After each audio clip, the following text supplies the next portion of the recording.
If you like this type of video and content, please comment, like, share, and subscribe to me here on YouTube to let me know. If you want to go even further beyond, you can follow me on Twitch. It would mean the absolute world to me if you stopped by and said hi. Now, let's get into the video. So in this video, I'm going to be showing you how to take your headset from looking regular like this to looking like this.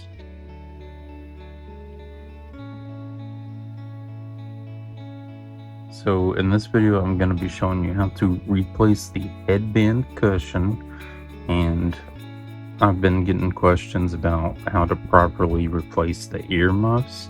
So I'm also going to be showing you how to do that. So the first things you will need, and also probably need, are the earmuffs. This is a different colored earmuff, which is something I rarely see. And here's what they look like. Gonna be putting that on. They feel soft. As you can see, they are slimmer than the regular ones a little bit, but they feel nice on the hand so far. Another key component you will need is the replacement headband. I got red. Might be able to find different colors for it, but these will be in the comments and the description down below. However, this is optional, but they are the replacement buckles if you have broken them or cracked them somehow from use over time, as I have plenty of times before. My first gen headset has lasted me 4 years before it done it, or 3 years before it done it. So it's just nice to find. So obviously one of the first things we're gonna have to do is unopen this, which this is optional. My headset buckles are not broken. So I'm just taking the tool out of this to unscrew them just to get to the headband. And I'm obviously going to save the headband for later, as this is the screw you will need. So what I personally like to do when unscrewing these is get them on a flat surface and just gently unscrew while making sure that the screwdriver stays as still as possible. And when I put them back, what I like to do is get it almost as tight as possible. When I start to feel that tension or it feeling harder to get out, I immediately back off of it. Alright, so one thing that I forgot to mention is that you will also need a crowbar, or a pry bar as they're called. From my experience, the white ones are the best, and these blue ones and the double-sided green ones are kind of just bad in my opinion. But if you can get one that's like cross-shaped, you're almost golden. So we have one of two ways that we can take these buckles off. We can just do them by our fingernails, or we can do them with the crowbar or the pry bar. So how you would do that would be similar to just prying off a waterproof case on your phone. So instead of just using one hand like that, we pry from both sides, making sure that the pressure is even. And I'm going to show you how to do that again. So we take our nails from our thumbs, both sides, but first you get the one thumb under one side and just make a little gap. And then what you want to do is take both thumbs and pull, but angle it down swiftly, and you got your little buckle out. Now, this next part is actually going to be very tedious from my experience of getting like replacing this by myself from the first gen. You want to start with this end first, just like pop a corner off, and then you want to slide with the pizza cutter end. So something like this, or you could just like pry up from this, which is easier to do in my experience, but you gotta watch out for a wire. And then you just take it and slide. So it's actually easier to do it from the back apparently. So I just pop that off, and then you want to just go and do an upward angle. So like that. Don't know if you heard it crack or not. I hope you did. And then you want to go to the other side and do the same thing, or you could just tilt. But if you want to keep it in good condition, you don't want to apply that weird pressure. And you will notice that these will slant down. Don't worry, you didn't break them. I had to do this part off camera because it's kind of tedious to do at a distance. So I got the cracking, and that's just the little tabs being released. So it's easier to get it from the back of the headset than it is the front. And once you start prying up, it's easier to do it from this. Make sure you're holding this leather headband. Just sorry for the noise. So now that the top is off, what you can see on the inside are the wires connecting the headset. I'll put that down here, and you will see what the brace looks like on the inside. Some people think this is nothing but cheap plastic with nothing in it, but as you can see, there is a metal brace in it. It looks to me like it's brass. The first gen headset I done this to, just to replace the leather thing, was actually silver, which was pretty interesting to me. I wonder what made them change. So, in order to get the new headband on, what we gotta do is we take this and slowly pull up, sorry for the noise, with the crowbar, and we get it unseated, and then we slide headphones out like that, just so you can see the second one. So like I said earlier, you take the crowbar and gently pull this out, and then you gently pull this out, and you're good to go. It even retains its shape some, which is pretty interesting, honestly. Another thing is you might want to give this a little bit of stretch, push it, kind of make it straight in the middle, and then just do that a little bit. Don't gotta do a lot of pressure. It may help get the alignments on properly. Now for the replacement black one that I did on my first generation, or the first revision, the one with the green rings, I did not have to do that. So now to get the headband on, you want to push it up through on one side, and then do the same thing on the other side. So we stretch it and then put it in place, and then we got that taken care of. So now what we do is we take this wire and gently place it in as best as possible.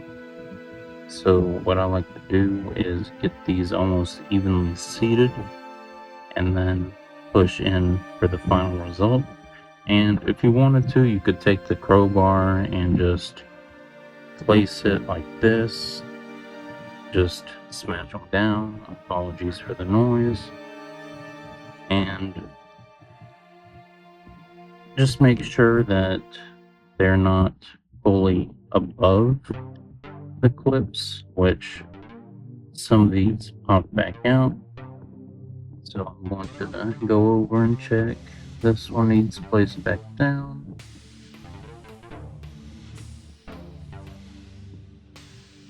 Alright, now they're good. And then for the finale of placing headphone, what you want to do is take your headband, make sure all the wires are actually sitting down, and make sure they're not overlapping anything, which here is pull this. If they are trying to go over the seat, just pull the headset, the earmuff down a little bit. So like that one is trying to scrunch up.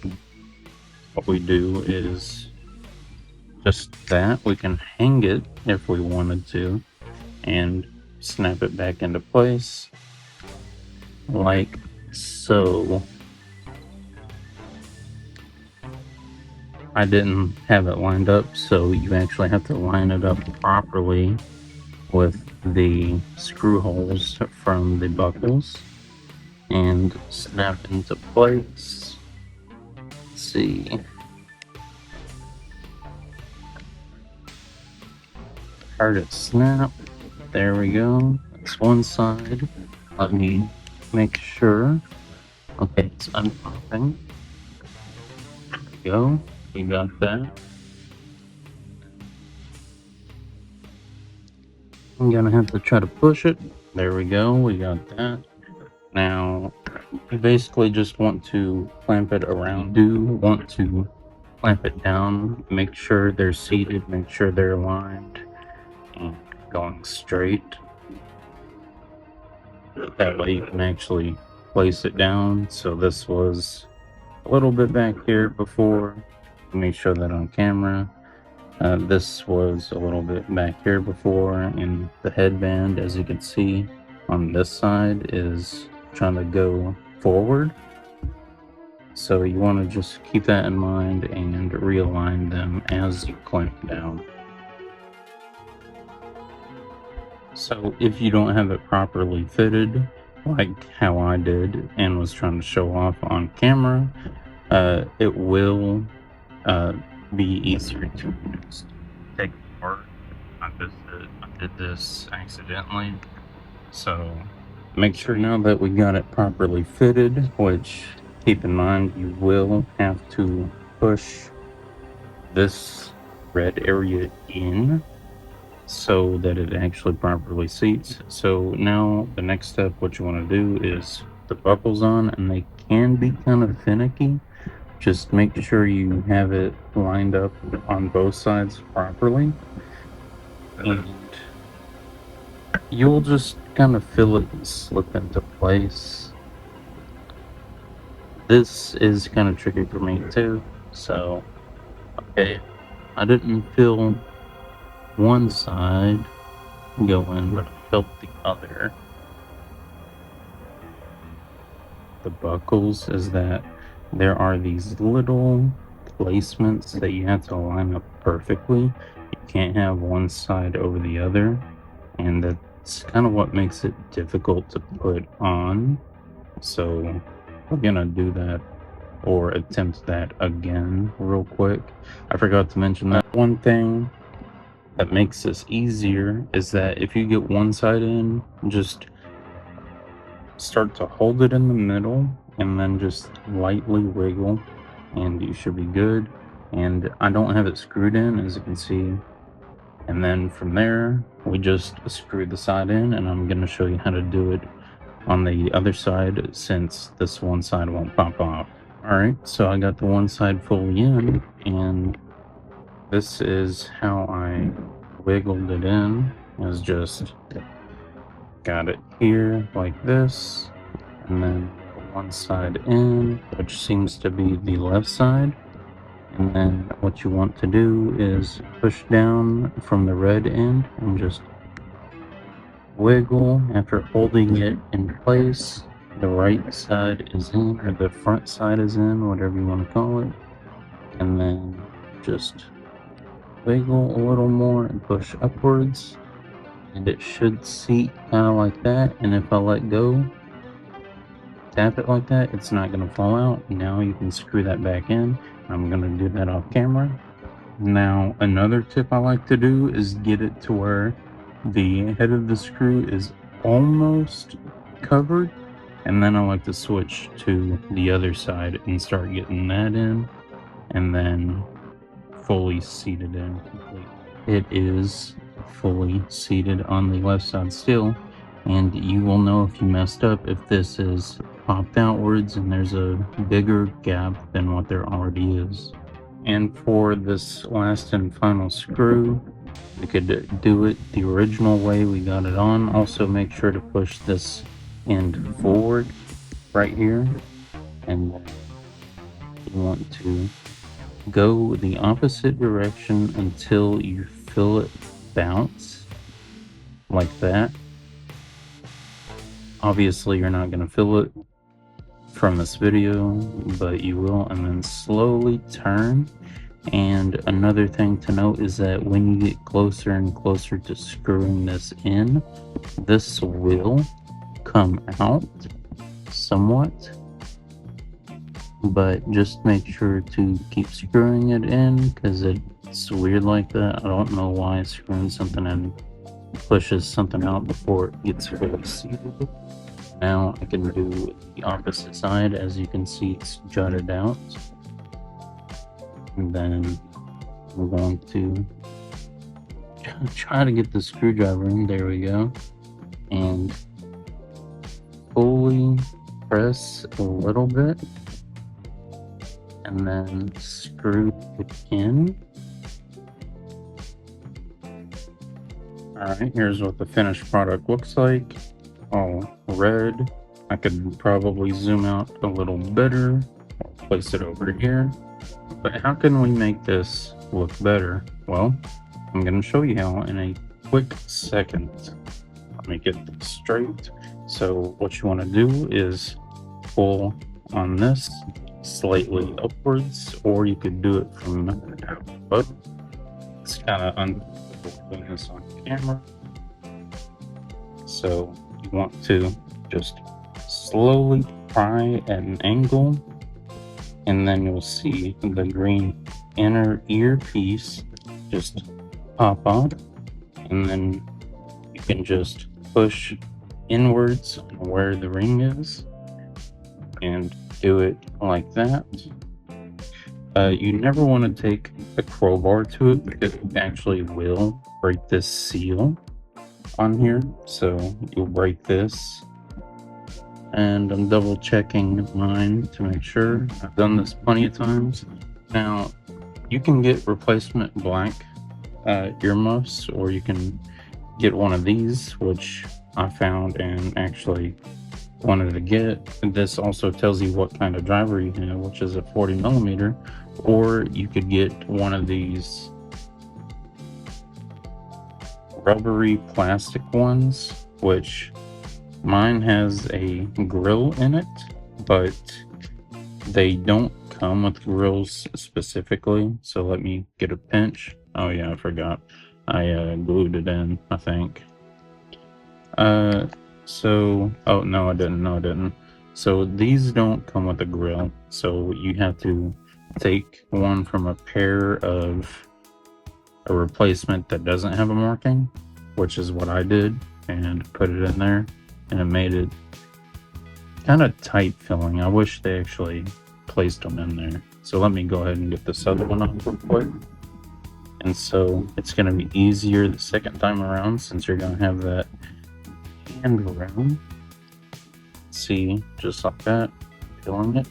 Now you want to do this very slowly.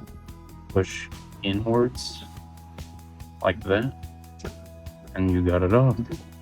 Now for the second part of this, what you're wanting to do is, if you can see this, there is a little slit right here, and this is for the wrong ear, but you want to line this seal grip thing up with it. So if I could do this on camera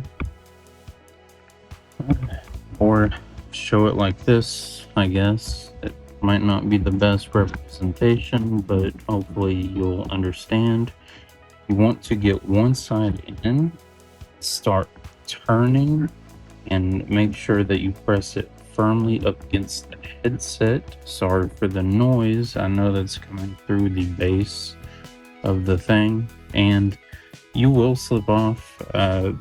Just try again. So it's, like I said, it's kind of rough to do. I'm going to do this off camera. Now you will know that you're doing it right when it gets tighter and tighter when you're pushing upwards and turning. So you just keep at it. If it has folded in on itself and bunched up like this, don't worry. Just get underneath it on the inside here, and then just pull and push outwards, and you got it. And so obviously this is upside down from what you can see, and to fix that, it's simple. Just grab and twist. One thing to keep in mind is that you'll see this little overlap of the stitching, and this is where your bottom is of the insides. So it's at an angle right now, as you can see, and we gotta just keep tilting until it's face down instead of me. Another note before I go real fast, the best thing to do with this headset is get a thick wind sleeve or pop filter instead of one of these cheap thin ones, and you'll want like an O-ring or nothing too much pressure, because you will end up killing your mic audio. And another thing you want is, I found the optimal mic placement. So as of right here, it's kind of straight, but then it bends. So what you want to do is just bend it back, and we can check and see where the actual microphone is. So this is facing upwards. We don't want that. We want this more towards our mouth. Just be gentle with it, because you can potentially break it. And so like this, like that. And then if you're on Xbox, you can do a test with a mic check app. It's actually called Mic Check. It has a black background with a blue circle with a microphone in the middle. Or if you're on iOS, you can another thing that I'm going to mention is that with these, you can use as a backup. So make sure that they're clean, they're dry, whatever, and you can just save these for later, for when you, I guess, want to switch the original colors back to black. And here is the final product. Let me know your opinion on what it looks like down in the comments below. I personally kind of like this, but I may switch back to the black later on in a few months. But right now, I do like this color scheme. So hope you all enjoyed the video, and thank you for watching. The products for this will be down in the comments and down in the description below. As always,